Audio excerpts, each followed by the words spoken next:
பக்தி ஒளி நேயர்கள் அனைவருக்கும் வணக்கம். இந்த பதிவுல நாம் பார்க்கக்கூடிய சில விஷயங்கள், அதாவது வெளியில் சொல்ல முடியாத பிரச்சனை.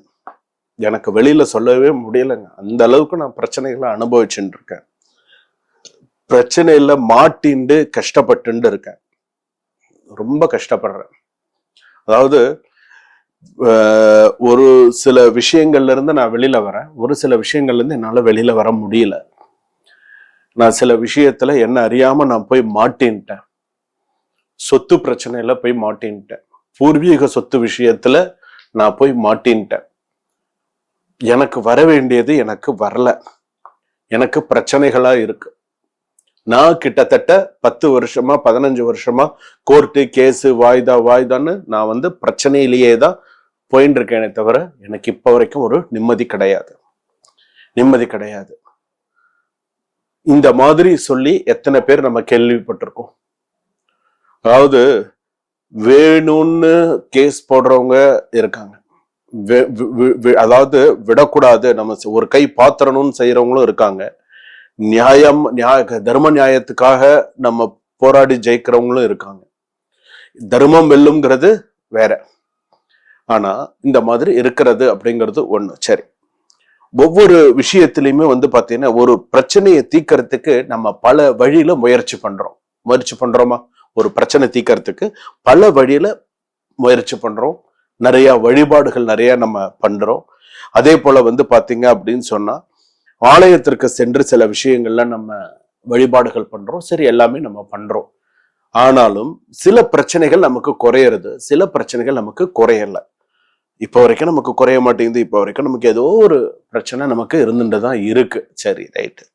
சரி, இப்ப இந்த பிரச்சனையெல்லாம் தீரணும் அப்படின்னு சொன்னா நான் எந்த ஆலயத்துக்கு போயிட்டு வந்தா, எத்தனை முறை நான் சில விஷயங்களுக்கு நான் போயிட்டு வந்தா எனக்கு இந்த கோர்ட்டு கேஸு, நிலம் சம்பந்தமான பூர்வீக சொத்து சம்பந்தமான, விவாகரத்து சம்பந்தமான, இந்த மாதிரி இந்த கோர்ட்டு கேஸ், இந்த பண விஷயத்துல ஏமாத்தினது, எனக்கு நான் நியாயமா தர்ம நியாயப்படி எனக்கு வர வேண்டியது எனக்கு இந்த மாதிரி பண்றாங்க அப்படின்னு சொல்லி நீங்க மனசுல விருப்பப்பட்டீங்கன்னு நான் ஒரு சில இடத்துக்கு நான் போய் நான் நீங்க சொல்ற மாதிரி நான் வழிபாடு நான் பண்றேன், எனக்கு நல்ல விஷயங்கள் நடந்தா சரி, நல்லதா எனக்கு நடக்கணும் அப்படின்னு நீங்க விருப்பப்பட்டீங்கன்னா நான் சொல்ற இந்த விஷயத்த நீங்க பண்ணுங்க. கை மேல கண்டிப்பா உங்களுக்கு பலன் இருக்கும்.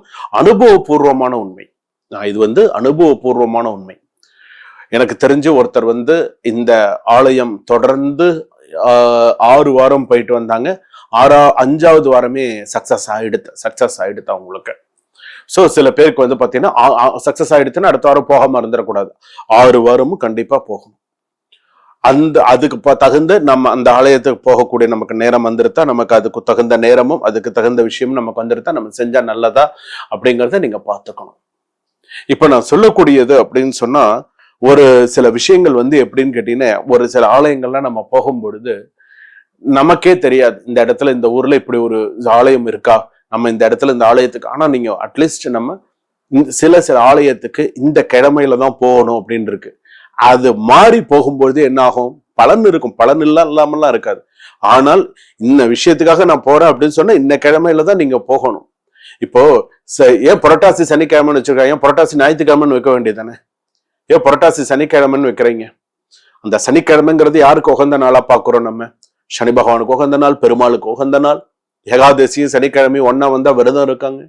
அவ்வளவு விஷயம். ஆடி ஞாயிற்றுக்கிழமை, ஆடி வெள்ளிக்கிழமை தானே சொல்றோம், ஆடி வியாழக்கிழமை நான் சொல்றது இல்லையே. ஆடி வெள்ளிக்கிழமை விசேஷமானது அப்படின்னு தானே சொல்றோம். அப்போ ஒரு தெய்வத்தை எடுத்துன்னு சொன்னா அது இந்த கிழமையில அது விசேஷம் சொல்லும் போது, சிவபெருமானுக்கு உகந்த கிழமை அப்படின்னு சொல்லும் போது திங்கக்கிழமை ரொம்ப விசேஷமானது. சோமவாரம் என்று சொல்லக்கூடிய திங்கக்கிழமை விசேஷமானது. நான் சொல்றது இப்ப நான் சொல்லக்கூடிய கோவிலுக்கு சொல்றேன். இந்த கோர்ட்டு கேஸு பிரச்சனைங்க எனக்கு இந்த மாதிரி எல்லாம் நான் நிறைய இருக்கு, நான் அனுபவிச்சுட்டு இருக்கேன். 10-15 வருஷமா நான் அனுபவிச்சுட்டு இருக்கேன். எனக்கு ஒரு நல்ல தீர்வு கிடைக்கணும் அப்படின்னு சொன்னா நீங்க இந்த ஆலயத்துக்கு கண்டிப்பா போயிட்டு வரணும். நீங்க போயிட்டு வந்தாதான் உங்களுக்கு அதுக்கு தகுந்த ஒரு நல்ல தீர்வு உங்களுக்கு கண்டிப்பா கிடைக்கும்.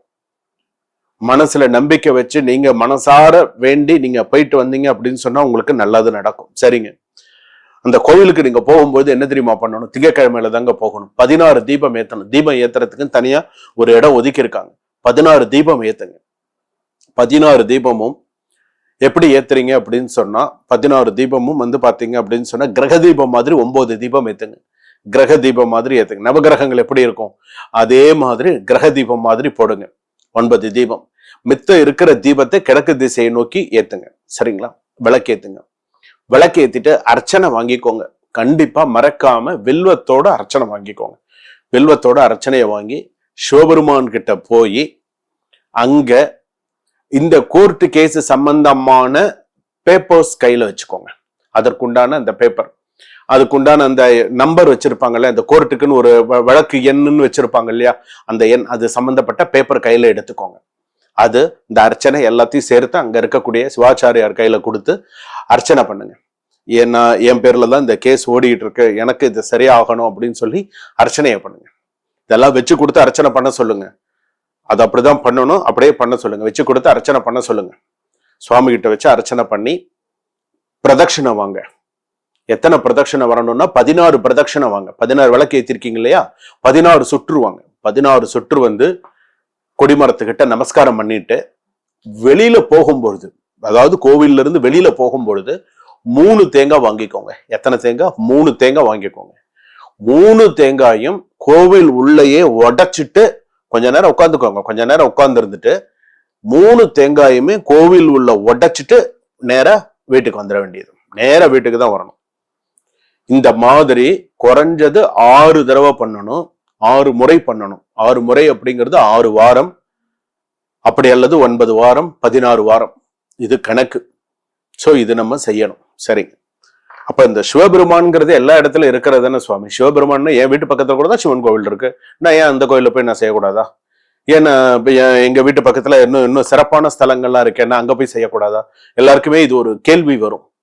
எல்லாமே ஒரே சிவன் தானே, உலகம் முழுக்கவே எல்லா இடத்துலயும் சுவாமி தானே அப்படின்னு சொல்லுவோம். ஆனா சில இடத்துல சில சுவாமிக்கு வந்து பாத்தீங்க அப்படின்னு சொன்னா ஒரு சில கதைகளே இருக்கு. இந்த சுவாமியுடைய பெயர் வந்து என்ன அப்படின்னு கேட்டீங்கன்னா, ஒரு சில கோவில்கள்ல நம்ம சுவாமியோட பெயர்ல நம்ம சொல்றோம், தெரிஞ்சுக்கிறோம், நிறைய சுவாமியுடைய இதெல்லாம் சொல்றோம். இப்போ உதாரணத்துக்கு சொல்றேனே, இன்பாம்பிகை சமேத இருள் நீக்கீஸ்வரர் அப்படின்னு நம்ம சொல்றோம். சுவாமி பேரை சொல்றோமா, அப்ப அந்த சுவாமிக்குன்னு ஒரு சக்தி இருக்கு அப்படிங்கிறது நமக்கு தெரியும். அதே போல இந்த சுவாமியுடைய பேரு வழக்கருத்தேஸ்வரர். வழக்கு அருத்தேஸ்வரர். கேஸ் இருந்தா கேஸ் உடைச்சிருவாரு. எப்படி இது இதாச்சு அப்படின்னு சொன்னா, ஓம் தக் சத் அப்படிங்கிறதுக்கு ஒரு பிரச்சனை வந்தது. சிவபெருமானுக்கும் மகாவிஷ்ணுக்கும் ஒரு அந்த பிரச்சனையை தீர்ந்ததுக்கு, அந்த பிரச்சனையை, அந்த வழக்கு தீர்த்து வைத்த ஆலயம் தான் வழக்கருத்தேஸ்வரர் கோவில், சின்ன காஞ்சிபுரம் அப்படின்னு சொல்லுவாங்க. இந்த ஆலயம் பாத்தீங்க அப்படின்னு சொன்னா அவ்வளவு விசேஷமான ஆலயம். அதாவது சொல்றாங்க இல்லையா, மூர்த்தி சிறுசு கீர்த்தி பெருசுன்னு. சுவாமி வந்து அனுபவபூர்வமா சொல்ற அந்த ஆலயத்துல அந்த வழக்கருத்தேஸ்வரர், எனக்கு பிரச்சனைன்னு நீங்க அந்த கோவிலுக்கு ஒரு தடவை அந்த காலை எடுத்து வச்சிருங்கன்னு சொன்னா எவன் பிரச்சனை பண்றானோ ஒண்ணுமே இருக்காதுங்க. மனசார நீங்க அந்த இடத்துல போய் சுவாமி நின்று ஒரு நிமிஷம் மனசார ஆத்மார்த்தமா நின்று அந்த சிவபெருமான் கிட்ட நீங்க சொல்லிட்டு வந்தீங்கன்னு சொன்னா, அதுக்காகத்தான் 16 தீபம், 16 பிரதட்சணம், அதே போல 3 தேங்காய் கோவில் உள்ளேயே உடைச்சிட்டு வரணும் அப்படின்னு சொல்றேன். கோவில் உள்ளேயே உடைச்சிட்டு வாங்க, செதறணும். வந்து பாருங்க. அடுத்த இதுல எல்லாம் உங்களோட அந்த அடுத்த கேஸ் எல்லாம் உங்களுக்கு எந்த அளவுக்கு அது நடக்கிறது அப்படிங்கிறத நீங்க பாருங்க. அந்த அளவுக்கு நீங்க சக்சஸ் பண்ணுங்க. சில கோவிலுடைய அருமை பெருமை எல்லாம் நமக்கு தெரியாது, எந்த இடத்துல இருக்குன்னு கூட தெரியாது. ஆனா இந்த பக்தி ஒளி பாக்குறவங்களுக்கு எல்லாரும் இன்னொரு விஷயமும் உங்களுக்கு சொல்றேன். சுவாமி இது சின்ன காஞ்சிபுரத்துல இருக்கு. இப்ப சென்னையில இருக்கிறவங்க, காஞ்சிபுரத்தை சுத்தி இருக்கிறவங்க, திருத்தணி மத்த ஊர்ல இருக்கிறவங்க எல்லாம் இந்த கோவிலுக்கு வந்துடும். நாங்க இப்ப ரொம்ப தூரத்துல இருக்கோம். இப்ப நான் திருச்சியில இருக்கேன் சுவாமி, நான் எப்படி இந்த கோவிலுக்கு வந்து வழிபாடு பண்றது? கேள்வி வருதா? நான் திருச்சியில இருக்கேன், நான் எப்படி இந்த கோவில்ல வந்து வழிபாடு பண்றது அப்படின்னு கேட்டா, ஒரு முறையாவது அந்த கோவிலுக்கு வந்து ஃபர்ஸ்ட் ஒரு முறை வாங்க. ஒரு முறை வந்து அந்த கோவில்ல பூஜையை பண்ணி, ஒரு முறை வந்து பண்ணிட்டு அங்க இருக்கிறவங்க கிட்ட பூஜைக்கு உண்டான விஷயத்த நீங்க சொல்லிட்டு வந்து கடைசி வாரம் போற மாதிரி வச்சுக்கோங்க. 16 தீபமும் திங்கக்கிழமை வீட்டுல ஏத்துங்க. 16வது வாரம் திரும்ப அந்த கோவிலுக்கு போற மாதிரி வச்சுக்கோங்க. ஆச்சா? 16 வாரம் ஆச்சா? அப்போ நீங்க நினைச்சது உங்களுக்கு கண்டிப்பா நடக்கும். 16 வாரமும் கண்டிப்பாக செய்ய வேண்டும். இதை நீங்க செஞ்சீங்க அப்படின்னு சொன்னா உங்களுக்கு விசேஷமான நல்ல பலன்கள் உங்களுக்கு கிடைக்கும். கை மேல பலன்கள் உங்களுக்கு கிடைக்கும்.